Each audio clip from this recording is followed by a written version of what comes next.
নমস্কাৰ বন্ধুসকল কিবা কাৰণত আপোনালোকৰ এডিআৰই গ্ৰেড 4ত সিলেকশন নহল নেকি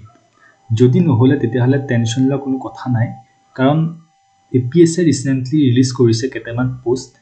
গ্ৰেড 4ৰ কাৰণে ঠিক আছে তো তেওঁলোকে যোৱাকালি ৰিলিজ কৰিছে এই নোটিফিকেশনৰ বিষয়ে মই আজি ভিডিওটো ডিসকাস কৰিম মই আপোনালোকক জনাম যে এডুকেশনাল কোৱালিফিকেশন হওক বা এলিজিবল ক্ৰাইটেৰিয়া হওক বা এজ লিমিট হওক কি হয় মানে কি লাগিব ডকুমেন্টস কি লাগিব সকলোখিনি সবিশেষ এই ভিডিওটোত পাব ঠিক আছে তো ভিডিওটো শেষলৈকে চাওক যদি আপোনালোক এলিজিবল হয় তেতিয়াহলে আপোনালোকে এপ্লাই কৰিব পাৰিব ঠিক আছে তো বলক ভিডিওটো মই আৰম্ভ কৰিছো তো পোষ্টটোৰ নাম হৈ গল grade 4 in the office of APSC ঠিক আছে মানে এপিএসসি অফিসতে আপোনালোকে গ্ৰেড 4ৰ পোষ্ট মানে পোষ্ট ওলাইছে ঠিক আছে পোষ্ট নাম্বাৰ অফ পোষ্ট ঠিক হল ঠিক আছে 20টা মানে 20টা ভ্যাকেন্সি ওলাইছে তাৰ পিছত আহিছো ৰিজাৰ্ভেশন অফ পোষ্ট ৰিজাৰ্ভেশন খিনি আপোনালোকে এবাৰ চাই লব টোটাল 20টা আছে তাতে আপোনাৰ ৰিজাৰ্ভ ফৰ ওমেন ঠিক আছে মাইকী মানুহৰ কাৰণে আছে 6টা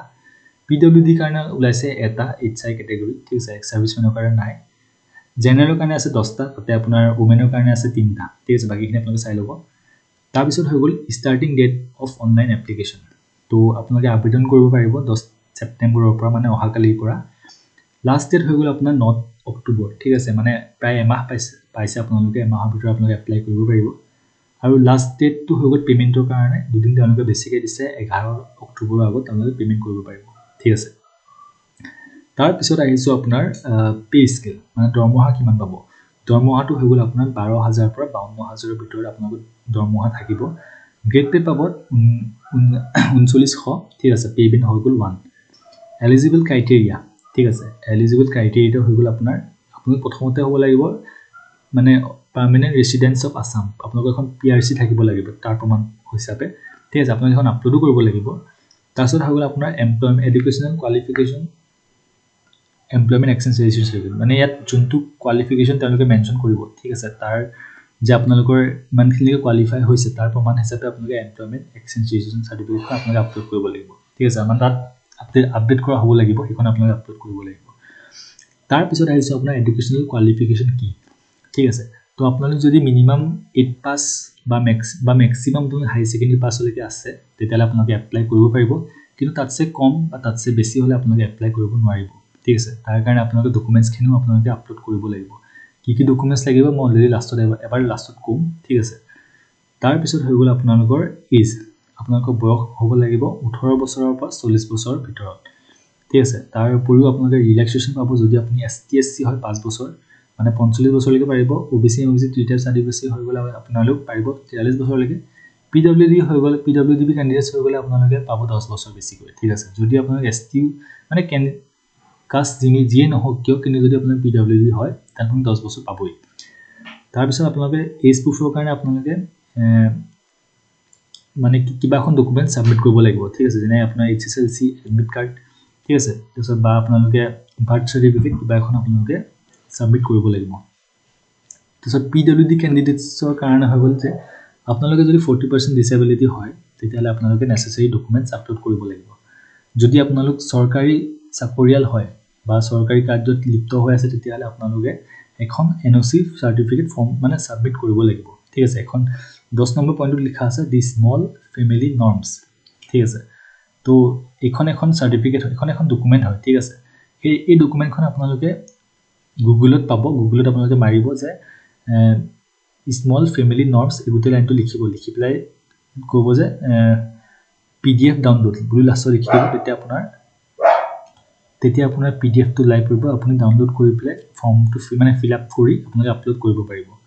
ঠিক আছে তাৰ পিছত আহিলো আপোনাৰ মোড অফ সিলেকশন ঠিক আছে আপোনালোকৰ সিলেকশন কেনেকুৱা হ'ব তো প্ৰথমতে হ'ব আপোনালোকৰ এটা স্ক্ৰিনিং টেষ্ট ঠিক আছে আপোনাৰ তো ফেজ 1 ত থাকিব আপোনালোকৰ জেনাৰেল ষ্টাডিজ ঠিক আছে তো জেনাৰেল ষ্টাডিজ থাকিব আপোনাৰ ম্যাথছ থাকিব 20 মাৰ্ক জিকে থাকিব 20 মাৰ্ক ৰিজনিং থাকিব আপোনাৰ 20 mark social science 20 mark science থাকিব 10 মাৰ্ক আৰু এলিমেন্টাৰী ইংলিশ মানে একদম বেসিক ইংলিশ যেনে গ্ৰামাৰ হৈ গল বা স্পেলিং মিস্টেকস তো হেবিলাক থাকিব আপোনাৰ 10 মাৰ্ক স্ট্যান্ডাৰ্ড টু হৈ গল 6 7 8 মানে 6 7 8 লেভেলৰ আপোনাৰ এক্সাম মানে কোৱেশ্চনস আহিব ঠিক আছে সময় থাকিব 2 ঘণ্টা আৰু মাৰ্কস থাকিব 100 মাৰ্ক তাৰ পিছত হৈ গল আপোনাৰ ফেজ 2 ইন্টাৰভিউ যদি আপোনালোক মানে আপোনালোকৰ ইন্টাৰভিউৰ কাৰণে আপোনালোক 1:5 ৰেশিওত মাতা হ'ব ঠিক আছে হেতু হৈ গলে আপোনাৰ মোড অফ সিলেকশন ঠিক আছে তাৰ পিছত আহিছে আপোনাৰ এপ্লিকেশন ফি তো এপ্লিকেশন ফি তো আপোনাৰ একদম ফ্ৰী হয় আপোনালোকে দিব নালাগে কিন্তু এটা প্ৰসেসিং চাৰ্জ দিব লাগিব ঠিক আছে যোনটো এমাউন্টটো হৈ গল আপোনাৰ 47.2 আপোনালোক যিয়ে কাষ্ট নহওক কিয় আপোনালোকে গতে দিব লাগিব সবে ঠিক আছে তাৰছত হৈ গল এটো লিখা আছে যে এইটো মানে ইম্পৰ্টেন্ট নহয় লিখা আছে যে fee once paid are not refunded মানে আপোনালোকে এবাৰ পইচা দিলে আপোনালোকৰ ৰিফান্ড কৰা নহব তাৰ পিছত লিখিছে আপোনাৰ হাউ টু এপ্লাই ঠিক আছে তো হাউ টু এপ্লাই আপোনালোকে প্ৰথম মানে apcrecruitment.in ত যাব ঠিক আছে এটো গুগলত মাৰিব গৈ পেলাই আপোনালোকে ইয়াত গৈ আপোনালোকে ৰেজিষ্ট্ৰেচন কৰিব পাৰিব ঠিক আছে তো তাতে আপোনালোকে গেট 4 বটন পাব তাতে ক্লিক কৰি পেলাই আপোনালোকে ৰেজিষ্টাৰ কৰিব পাৰিব ঠিক আছে আৰু ৰেজিষ্টাৰ কৰিবলৈ আপোনালোকে এটা ভ্যালিড আৰু এক্টিভ ইমেইল এড্ৰেছ আৰু ফোন নম্বৰ লাগিব ঠিক আছে তো তাৰ সহায়ত আপোনালোকে ৰেজিষ্ট্ৰেচন কৰিব পাৰিব ৰেজিষ্ট্ৰেচন কৰাৰ পিছত আপোনালোকে মানে নিজৰ ইনফৰমেশনবিলাক দিব লাগিব তাৰ পিছত আপোনালোকে কিছুমান ডকুমেন্টস দিব লাগিব ঠিক আছে যেনে আপোনাৰ date of birth certificate education qualification certificate caste certificate PWD certificate তাৰপিছত পিআৰসি ঠিক আছে লগতে মই যোনখিনি আৰু কম তলত কি ডকুমেন্টস লাগিব ঠিক আছে ন সেইখিনি ডকুমেন্টস আপোনালোকে সাবমিট কৰিব লাগিব বা তাত ওলাই থাকিব কি ডকুমেন্টস লাগে সেইখিনি চাই আপোনালোকে সাবমিট কৰিব পাৰিব ঠিক আছে আৰু ৰেজিষ্ট্ৰেচন কৰাৰ আগতে আপোনালোকে গোটেই ডকুমেন্টস খিনি পিডিএফ ফৰ্মত বনাই লব ঠিক আছে যাৰ সাইজটো আপোনাৰ 5 MB কৈ কম হ'ব লাগিব আৰু DPI টো হৈ গল 200 ঠিক আছে 200 DPI ত আপোনালোকে কৰিব লাগিব আৰু আপোনালোকে ফটোগ্ৰাফো দিব লাগিব লগতে সিগনেচাৰ দিব লাগিব দুইটাৰে সাইজ হৈ গল 50 KB পৰা 200 KB ঠিক আছে ফটোগ্ৰাফখন বেছি পুৰণা হ'ব নালাগে 3 মাহৰ ভিতৰত হ'ব লাগিব ঠিক আছে তো এইখিনি দিয়াৰ পিছত আপোনালোকে এপ্লিকেশনত সাবমিট কৰিব পাৰে ঠিক আছে সাবমিট কৰি পৰা আপোনালোকে পেমেন্টটো কৰিব পাৰে 47 পইণ্ট কিবা আছিলে হেতু কৰিব পাৰে ঠিক আছে তো সেইখিনি আছিলে হাউ টু এপ্লাই তাৰছত আহিছো মই আপোনাৰ এইখিনি মানে ইম্পৰ্টেন্ট নহয় এইখিনি অলৰেডি মই ডিসকাস কৰিলো ৰেজিষ্ট্ৰেচনৰ কথা কোৱা হৈছে ইয়াত ঠিক আছে তো এইখিনি মই অলৰেডি ডিসকাস কৰিলো তাৰ পিছত আহিছো আপোনালোকৰ documents certificate to produce at time of interview ঠিক আছে যদি আপোনালোক ইন্টাৰভিউ মানে ৰিটেন টু কোৱালিফাই কৰে তেতিয়াহলে আপোনালোক ইন্টাৰভিউত আপোনালোক ডকুমেন্ট ভেৰিফিকেশনত কি ডকুমেন্টস নিব লাগিব ঠিক আছে তো প্ৰথমতেটো নিব লাগিব এডমিট কাৰ্ড ফৰ ইন্টাৰভিউ ঠিক আছে এটো মেন্ডেটৰি হয় এখন নিবই লাগিব তাৰ উপৰি গোটেইখিনি সেলফ এটেচ কৰিব লাগিব ঠিক আছে অৰিজিনাল লাগিব লগতে জেৰক্সও লাগিব ঠিক আছে মানে জেৰক্সখিনি সেলফ এটেচ কৰিব তাৰছত হৈ গল আপোনাৰ ক্লাছ 8 9 10 12 ঠিক আছে এই গিটাৰ ভিতৰত আপোনালোকে যোনটো আপোনালোকে হাইয়েষ্ট কোৱালিফিকেশন হয় তাৰ লৈকে পাস কৰা আপোনালোকে পাস সাৰ্টিফিকেট হওক বা এডমিট কাৰ্ড হওক বা মাৰ্কশিট আপোনালোকে লগত লৈ যাব লাগিব ঠিক আছে তাৰ উপৰি আপোনালোকে বাৰ্থ সাৰ্টিফিকেট এজ প্ৰুফৰ কাৰণে birth certificate HSLC admit card ঠিক আছে আধাৰ কাৰ্ড লাইসেন্স ভিতৰত নিব পাৰে এখন ঠিক আছে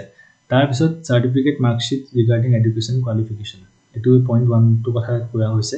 ঠিক আছে সাৰ্টিফিকেট মাৰ্কশিট লাগিব এডুকেশন কোৱালিফিকেশনৰ ঠিক আছে কাষ্ট সাৰ্টিফিকেট লাগিব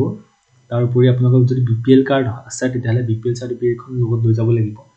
তাৰ উপৰি ফেমিলি ডিক্লেৰেচন ফৰ্ম যোনখনৰ কথা মই অলৰেডি কৈছিলো আপোনাক ঠিক আছে সেইখন লগত লাগিব তাৰ উপৰি যদি আপোনালোকৰ অন্য কিবা নথিপত্ৰ আছে আপোনালোকে লগত নিব পাৰে ঠিক আছে এইখিনি মেইন মই যোনখিনি অলৰেডি ক'লো ঠিক আছে তো এইখিনি লগত লৈ আপোনালোকে ডকুমেন্ট ভেৰিফিকেশনত যাব পাৰে ঠিক আছে তো এটো আসলে ভিডিওটো আৰু ইয়াত লাষ্টত দিয়া আছে এটো চাব পাৰে আপোনালোকে যোনখিনি ডকুমেন্টস আপলোড কৰিছে সেইখিনি শুদ্ধ হ'ব লাগিব ঠিক আছে যদি কিবা কাৰণত ভুল হয় তেতিয়ালে আপোনালোকৰ কেণ্ডিডেটছটো কেনসেল হ'ব পাৰে ঠিক আছে হেতু এট মেনশন কৰা আছে তাৰছত ইয়াত দিয়া আছে যে আপোনালোকৰ জোন গিটা ঠিক আছে মানে আপোনালোকৰ এক্সাম সেন্টাৰ গিটা কোড থাকিব সিলচৰত থাকিব জোৰহাটত থাকিব নগাঁৱত থাকিব তেজপুৰত থাকিব কোকৰাঝাৰ আৰু গুৱাহাটী ঠিক আছে আৰু এইখিনি ডিস্ট্ৰিক্টছ তেওঁলোকে কভাৰ কৰিব ইয়াৰ ডিস্ট্ৰিক্ট মানে নগাঁও ধৰিলক নগাঁৱত হয় ঠিক আছে তো নগাঁৱত কোনখিনি ডিস্ট্ৰিক্টৰ মানুহৰ পৰিব তো এইখিনি গোটেইখিনি ডিস্ট্ৰিক্টৰ মানুহৰ নগাঁৱত পৰিব ঠিক আছে তো এইখিনিত মেনশন কৰা আছে তো নোটিফিকেশন ইমানে আছিল তো ভিডিওটো যদি ভাল পালে ভিডিওটো লাইক কৰিব আৰু চেনেলটো সাবস্ক্ৰাইব কৰি লব কাৰণ অসম চৰকাৰ ৰিলেটেড কিবা চাকৰিয়ে হওক বা কিবা জবৰ নোটিফিকেশনে হওক বা যিকোনো কথা মই ভিডিওটো মানে তেনেকৈ মই ভিডিও আনি থাকো ঠিক আছে তো চেনেলটো সাবস্ক্ৰাইব কৰি লব আৰু ভিডিওটো আজি ইমানে আছিল ধন্যবাদ